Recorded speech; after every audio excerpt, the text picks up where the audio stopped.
আজকে রেডি করে নিয়েছি দুর্দান্ত স্বাদের কাতলা মাছের মাথা দিয়ে মুগের ডাল রেসিপি। খেতে কিন্তু অসাধারণ হয়েছে। অতি অবশ্যই বাড়িতে এইভাবে একবার ট্রাই করে জানাবেন কেমন লাগলো। নমস্কার বন্ধুরা, টেস্টি অ্যান্ড ওয়ান বাইট চ্যানেলে আপনাদের স্বাগত। বন্ধুরা কেমন আছেন? আশা করি আপনারা ভালোই আছেন। আজকে যে রেসিপিটা নিয়ে আমি হাজির হয়েছি, কাতলা মাছের মাথা দিয়ে মুগের ডাল রেসিপি। এর জন্য 200 গ্রাম মুগের ডাল নিয়েছি। শুকনো খোলায় মিডিয়াম টু লো ফ্লেমে রেখে নাড়াচাড়া করে ভেজে নেব। খুব বেশি লাল হবে না, আর এরকম হয়ে গেলে আমি কিন্তু নামিয়ে নেব। এবারে আমি একটা কাতলা মাছের মাথা নিয়েছি, তার মধ্যে লবণ আর হলুদটাকে মাখিয়ে নেব।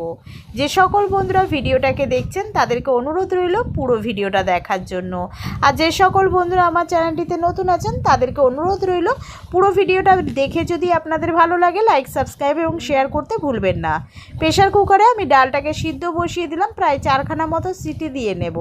এখানে তেল গরম করতে বসিয়ে দিয়েছিলাম। তেলটা গরম হয়ে গেলে মাছের মাথাটাকে দিয়ে লালচে করে ভেজে নেব, একটু কড়া করে। তবে ঢাকা দিয়ে ভেজে নিতে হবে যাতে করে ফেটে না গায়ে পড়ে। এরপরে প্রায় 3 চামচ মতো সরিষার তেল দিয়ে দিলাম। 2টো শুকনো লঙ্কা ফোড়নে দিয়ে দুটো তেজপাতা কুচো করে দিয়ে দিয়েছি, আর তার সঙ্গে দিয়েছি 1/2 চামচ মতো গোটা জিরে। ফোড়নটাকে ভাজা হয়ে গেলে মিডিয়াম সাইজের 2টো পেঁয়াজ কুচি করে রেখেছি, সেটাই অ্যাড করে দিয়ে নাড়াচাড়া করে নিয়ে এখানে আমি লবণ অ্যাড করলাম। তবে একেবারে লবণটা আমি অ্যাড করিনি, পেঁয়াজটাকে মজে যাওয়ার মতো 1/2 চামচ মতো লবণ অ্যাড করেছি। এরপরে আমি আদা গ্রেট করে রেখেছিলাম সেটা দিয়ে দিলাম, আর দিয়ে দিলাম চপ কাটিং করে রাখা রসুন কুচি দিয়ে নাড়াচাড়া করে নিয়ে হলুদ দিয়ে দিলাম 1/2 চামচ মতো, দিয়ে আবারও আমি খানিকক্ষণ নাড়াচাড়া করে নিলাম। এরপরে মাছের মাথাটাকে আমি অ্যাড করে দিয়েছি, দিয়ে ভালো করে নাড়াচাড়া করে নিচ্ছি এই মশলার সাথে। এর সঙ্গে আমি আরও কিছু মশলা অ্যাড করে নেব। তার আগে আমি কিন্তু খুন্তির সাহায্যে মাছের মাথাগুলোকে একটু ভেঙে নিচ্ছি।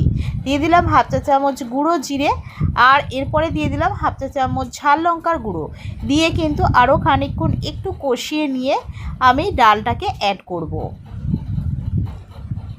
ডালটাকে আমি এখানে অ্যাড করে দিলাম, দিয়ে ভালো করে নাড়াচাড়া করে নিলাম।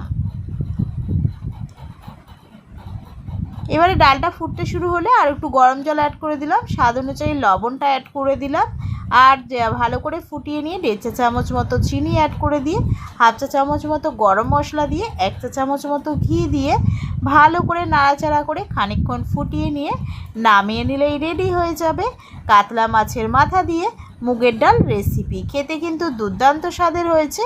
বাড়িতে এইভাবে একবার ট্রাই করবেন, আশা করি আপনাদের খুবই ভালো লাগবে। ভিডিওটা ভালো লাগলে লাইক, সাবস্ক্রাইব এবং শেয়ার করতে ভুলবেন না। কমেন্ট করে জানাবেন রেসিপিটা কেমন লাগলো। তার সঙ্গে বেল আইকনটা প্রেস করে দেবেন। বেল আইকনটা প্রেস করলে সবার আগে নোটিফিকেশন আপনাদের কাছে পৌঁছে যাবে আমি যে নিত্যদিন ভিডিওগুলো ছেড়ে থাকি। আমি আবারও একটা নতুন রেসিপি নিয়ে হাজির হব। ততক্ষণ আপনারা সুস্থ থাকবেন, ভালো থাকবেন। আজকের মতো এইটুখানি। ধন্যবাদ বন্ধুরা।